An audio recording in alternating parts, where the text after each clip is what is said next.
Sohnes und des Heiligen Geistes. Amen. Gelobt sei Jesus Christus in Ewigkeit. Amen.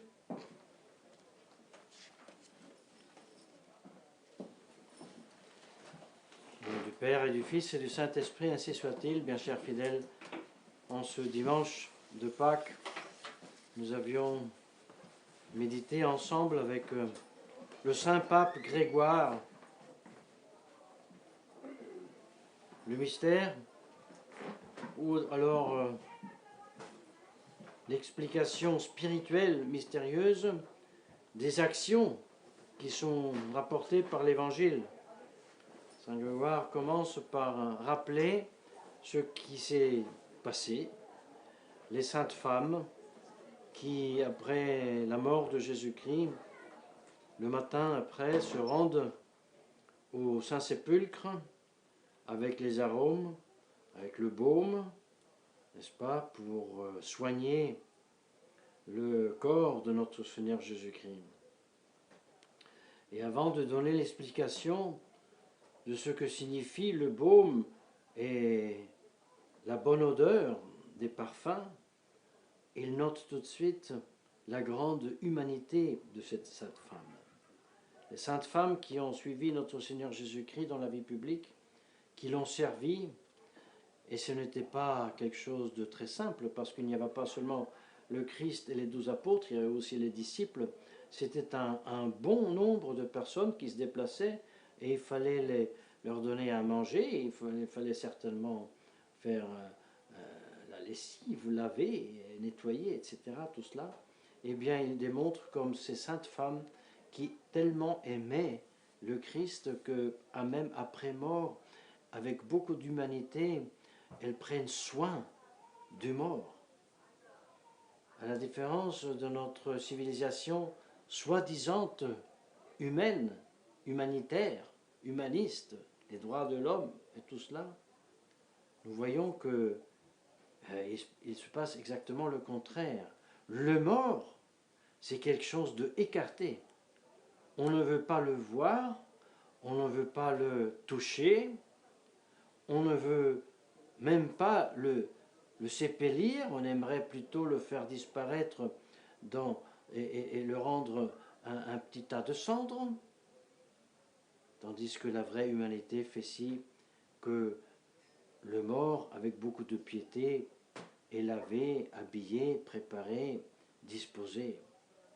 Aujourd'hui, il y a des agences, n'est-ce pas, pompes funèbres, qui s'occupent de tout. Même le mort n'est même plus tumulé à la maison. Il n'y a même plus les gens qui arrivent à la maison à faire les condoléances, à prier quelque chose. Non, le mort, sans le voir, est directement porté dans une salle, n'est-ce pas? Les pompes funèbres s'occupent de tout cela.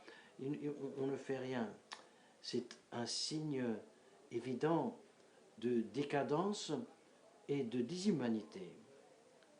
Et l'humanité se perd, comme la culture se perd avec la perte de la foi.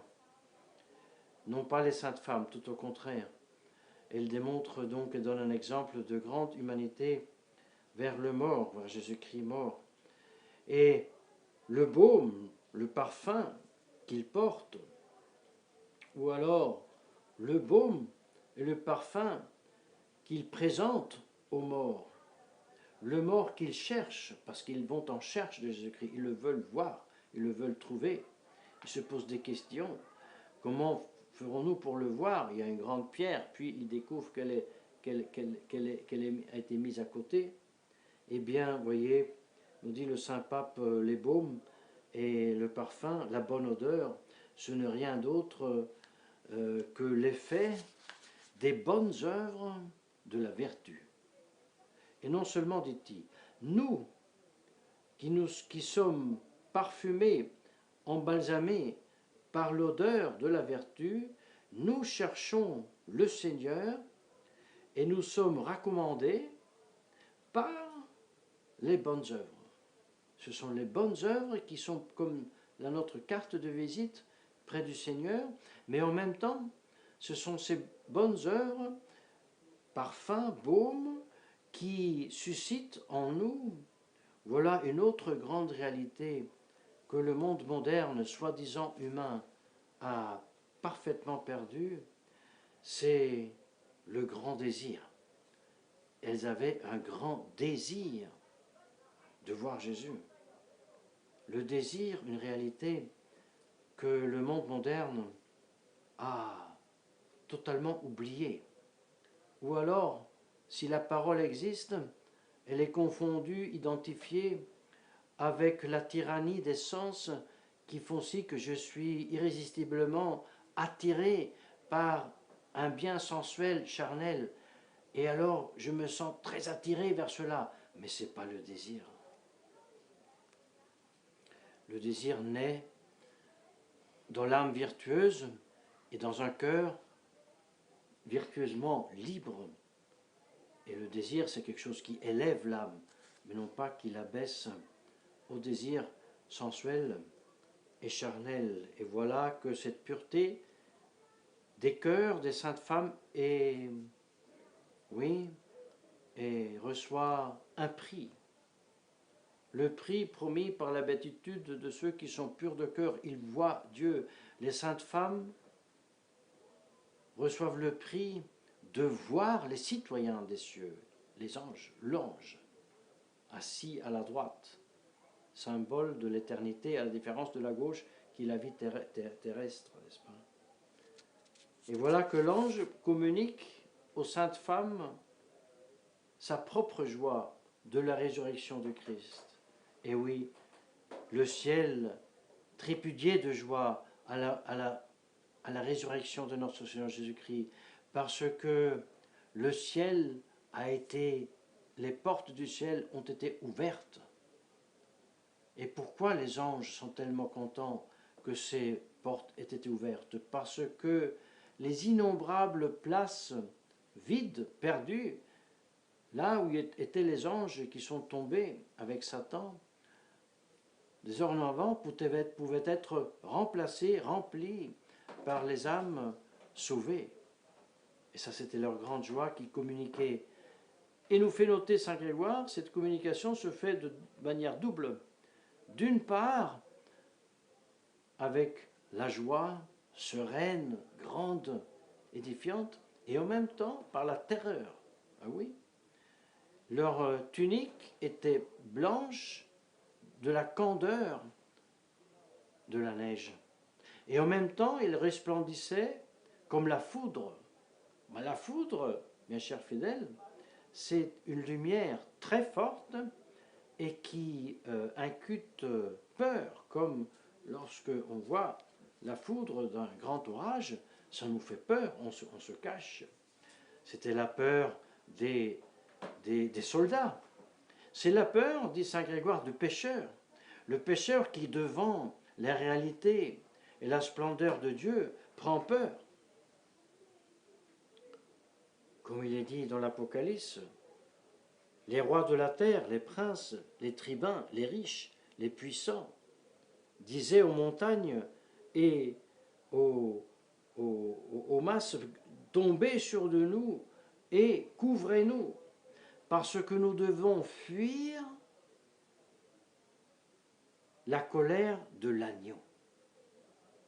Avons-nous jamais vu un agneau dans la colère? Absolument pas. Mais le même agneau qui s'est immolé pour nous, il se donne avec bonté, avec parfum, avec bonne odeur, à qui, dans la vertu, est attiré par la vertu, le cherche. Mais il apparaît en colère vers le pécheur qui s'éloigne de lui, et qui ne le cherche pas. Et vers ce pécheur, il exerce dans cette vie une bienfaisante terreur.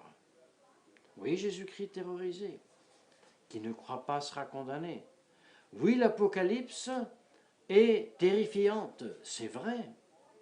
Les chevaux de l'Apocalypse sont terrifiants. Le cheval blanc et la victoire, d'accord, mais les chevaux rouges, noirs et gris, n'est-ce pas, sont le symbole de la guerre, de la haine, de la faim et de la mort, qui arrivent de toute façon, de toutes sortes. Et pourquoi cette terreur? Pourquoi? Pour une simple raison. Il a un sens de terroriser dans la vie pour ne pas être tourmenté dans l'éternité.